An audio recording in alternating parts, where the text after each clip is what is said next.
ሰላም የኢየሱስ ክርስቶስ የፍቅር ቤተሰቦች እንደምን አላችሁ? እንኳን ወደ ቻናላችን በሰላም መጣችሁ። ላለው የዚህ ፕሮግራም አዘጋጅና አቅራቢ ጌትሽ አዲስ ሰው። ውድ የእግዚአብሔር ቤተሰቦች እንግዲህ መዝሙሩን እንደሰማችሁት ወጥመዱ ተሰበረ እኛም አመለጥን ይላል። እንግዲህ ዛሬ ይዤላችሁ የመጣሁት እንግዲህ ከሸሪፍ ሙሳ ቀድሞ ሲያመልክበት ከነበረው እምነት እግዚአብሔር እንዴት እንዳስመለጠው ነው እና ወጥመዱ ተሰበረ እኛም አመለጥን እያለ ነው። እንግዲህ በዚህ አጋጣሚ በተለያዩ እምነት ውስጥ እንግዲህ ዲያብሎስ የተለያየ መንገድ ይጠቀማል። ለአንዳንዶቹ ሃይማኖት የሚመስል ነገር ያዘጋጅላቸዋል፣ አንዳንዶቹ ሱስ ያዘጋጃል። የተለያየ መንገድ ተጠቅሞ ሰዎችን በባርነት ወደ ዘላለም እሳት ለመላክ የተለያየ መንገዶችን ይጠቀማል። ታዲያ ይሄንን ሁሉ አልፎ ነው ኢየሱስ ክርስቶስ ደግሞ ይህንን ወጥመድ እየሰበረ ያስመለጠና ሁላችንም እንግዲህ በኃጢአት ውስጥ የነበርን ሰዎች ነን እና እሱ ባያስመልጠን ኖሮ ዲያብሎስ ለዘላለም እሳት አዘጋጅቶን ነበር ማለት ነው። ስለዚህ ሁላችንም ኢየሱስ ክርስቶስን ምናቅ እንዳመለጥንና ወጥመዱ የጠላት ወጥመድ እንደተሰበረ ሁልጊዜ ማወጅ አለብን።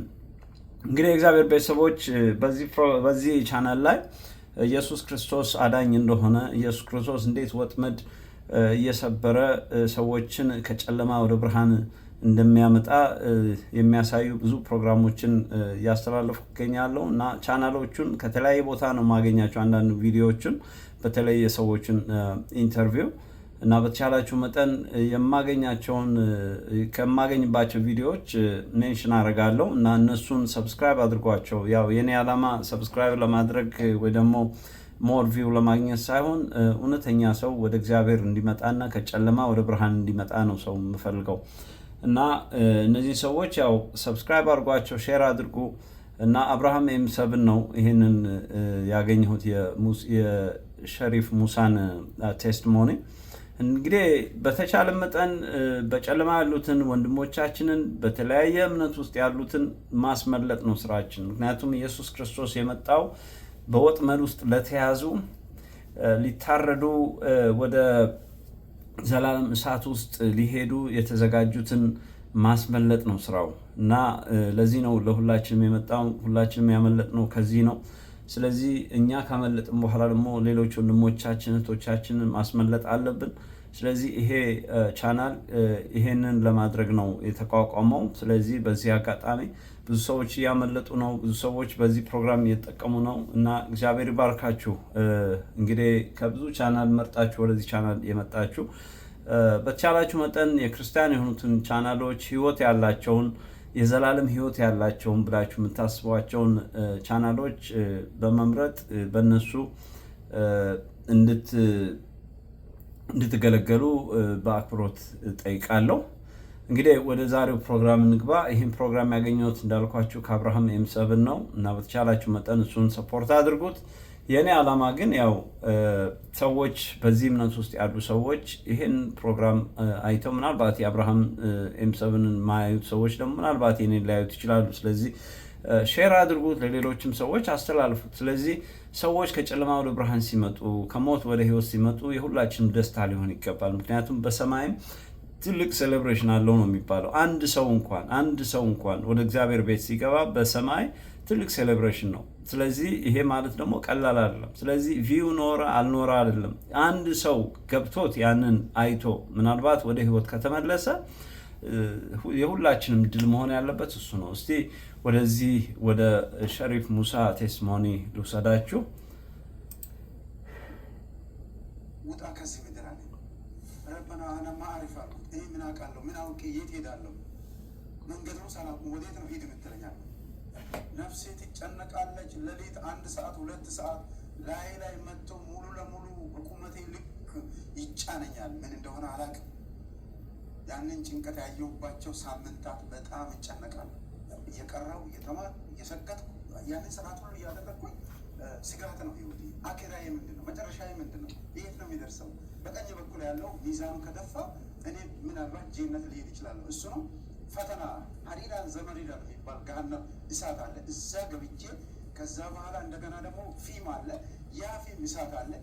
የሆነች ሱራት የምትባላለች ቀጭን ገመድ ናት። እሷን አልፌ ምናልባት ለዛውም ጀነት ሊገባም ላልገባም ይችላለሁ። አስፈለሳፊ ሊወጥቁም ይችላለሁ። ያችን ገመድ ማን ይሻገራታል? እውነትን ፍለጋ ያላደረግኩት ያልቆፈርኩት የለም። ከሞት የሚያስመልጠኝን፣ ከሲኦል የሚያስመልጠኝን፣ ከጨለማ የሚያስመልጠኝን ነበር የፈለግኩት። ማምለጫዬን አገኘው፣ አለቴን አገኘው፣ ኢየሱሴን አገኘው። እብን እኛ ቤተሰብ ይመለክ የነበረው የድሬ ሼክ ሁሴን መንፈስ እንደገና አብዱል ቃድር ጂላሌ፣ ኑር ሁሴን የሚባል ደባል ከእስልምና ደባል የነበረው መንፈስ እየጮህ ማውጣት ጀመረ። እኔን ለመግደል ሲመካከረው እናቴ እብድም ሆኖ ይኖራለች። እናቴ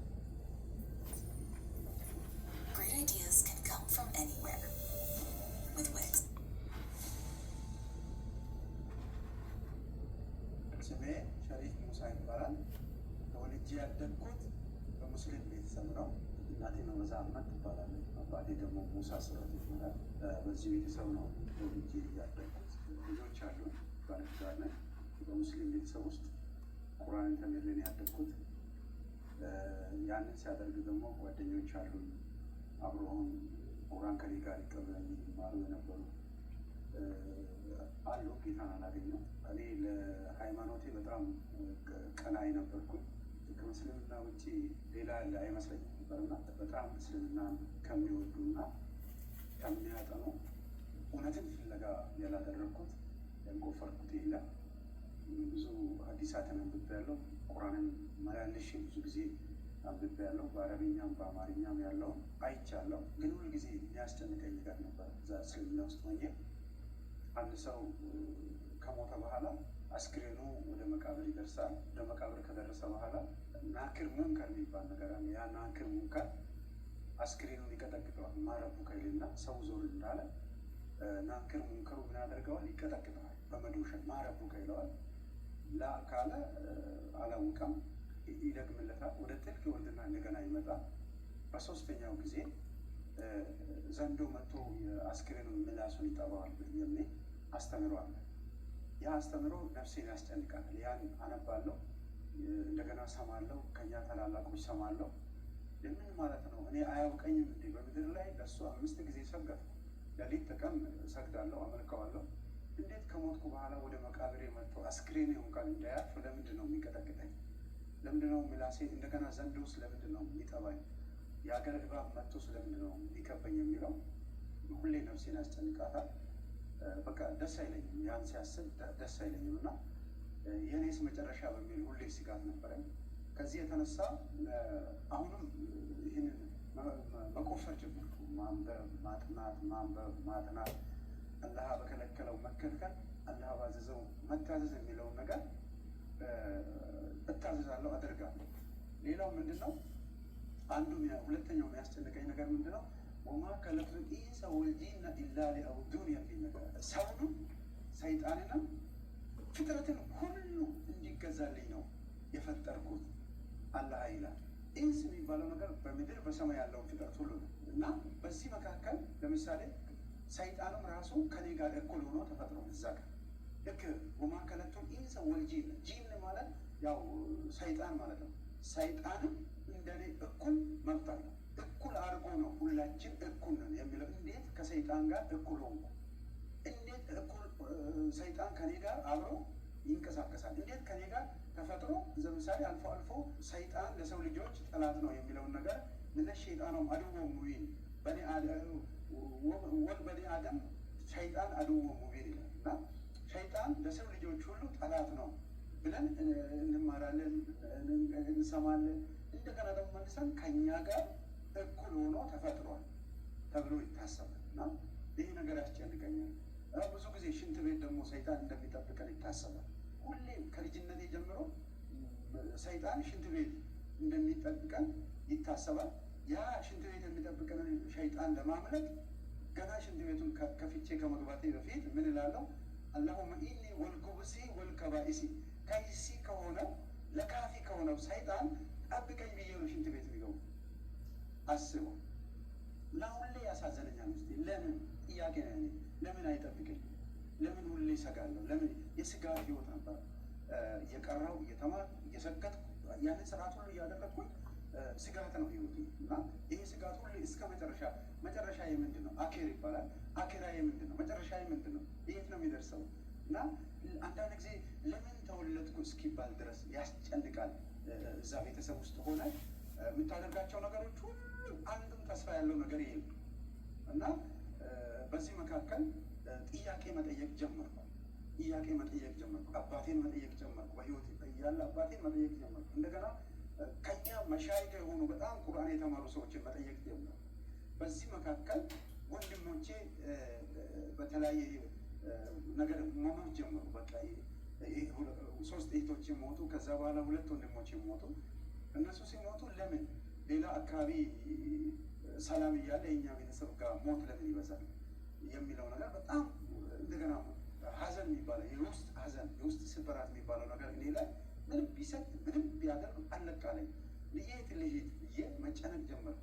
ያው የወጣትነት ጊዜ ታውቀዋለህ። ቁርአን እየተማርኩ የቀለም ትምህርትም እንቅስቃሴ እርሻ ወላጆቼን እያገዝኩኝ የሚያደርጉትን ነገር ሁሉ አብሬ ከእነሱ ጋር እየሆንኩኝ ጥያቄ ነፍሴ ትጠይቃለች። ምንድን ነው ግን መጨረሻዬ? አገሬ ምንድን ነው? የኔ መጨረሻዬ ምንድን ነው? ጀሀነም ነው ጀነት ነው የሚለው ነገር በጣም መጠየቅ ጀመርኩ። አሁንም እንደገና ሲያስበው ምን ይላል?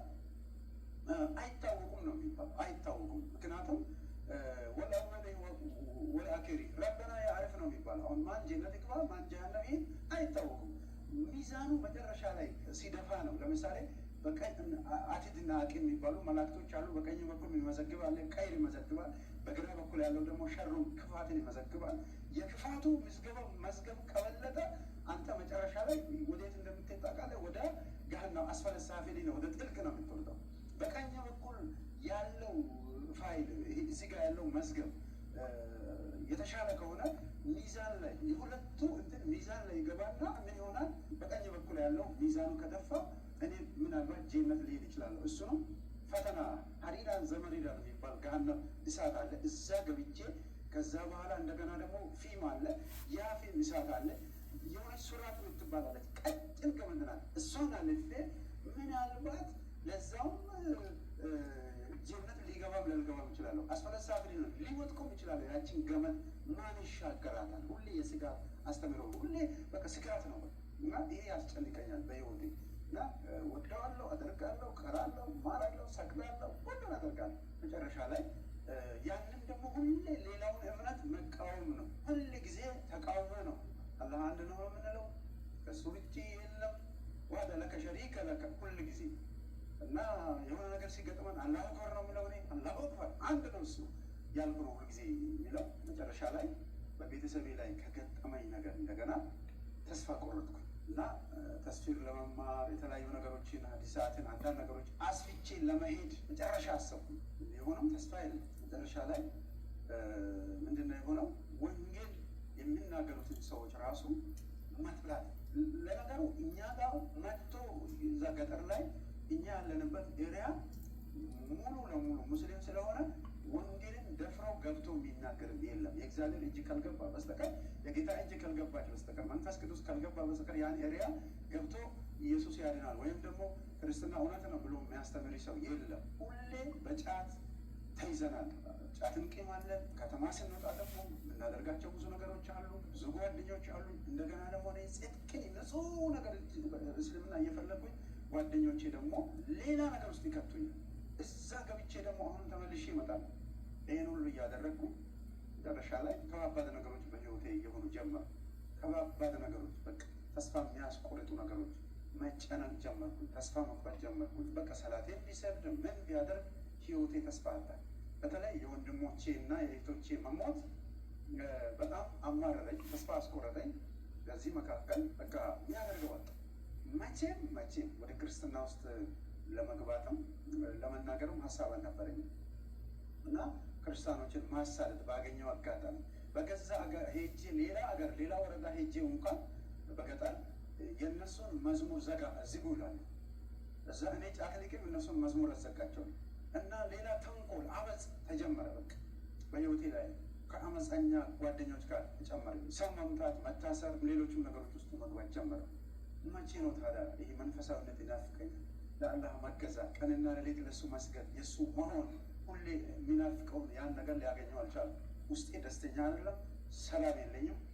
ተስፋዬ ደግሞ መጨረሻዬ ምን እንደሆነ አላውቀውም፣ ግራ አጋቢ ነው። ያሻማ ነገር ነው። በዚህ መካከል ነው ያደግኩት። በዚህ ቤተሰብ እንደዚህ አይነት ሁኔታ ነው ያደግኩት። እዚያ ያለው ህይወት እዚህ ታፍኖ ከመቀመጥ የሚለውን ነገር አሰብኩና መንቀሳቀስ ጀመርኩኝ። አጎቶቼ አዲስ አበባ ነው ያሉት።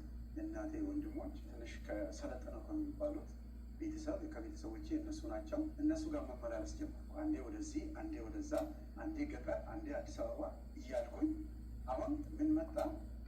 ያንንም ይሄንም እያልኩኝ መሀል ላይ ትዳር ጀመርኩኝ። ትዳር ሲጀምር ቤተሰቤ ትዳር ያዝ፣ ማዘር ትዳር እንዲይዝ ፈለገች። ትዳር ያዝኩኝ። እነሱ ለእኔ የመረጡት የተለየ ሆነ። እኔ ደግሞ የመረጥኩትን አቀረብኩላቸው። ያንን ትዳር መሰረትኩ። የሼክ ልጅ ናት። አባቷ ሼህ አደም ይባላሉ። እሷ ደግሞ ከድጃ ትባላለች። እኔ ደግሞ ሸሪፍ ሙሳ እባላለሁ። ቀጠልን ትዳር። በ2 ዓመት ውስጥ ትዳራችንም ተበላሸ። በመካከላችን የሆነ ነገር ተፈጥሮ ነበር። ያም ነገር ተበላሸ። አሁን እሷ አስቀድማ ወንጌልን ታውቃለች፣ ጌታ ኢየሱስን ታውቃለች። ምክንያቱም ኮምፓሽን አድጋለች። የሼክ ልጅ ናት፣ የሼህ አደም ልጅ ናት። የመስጊዱ ዋና የዛች ከተማ የመስጊዱ ዋና ልጅ ናት።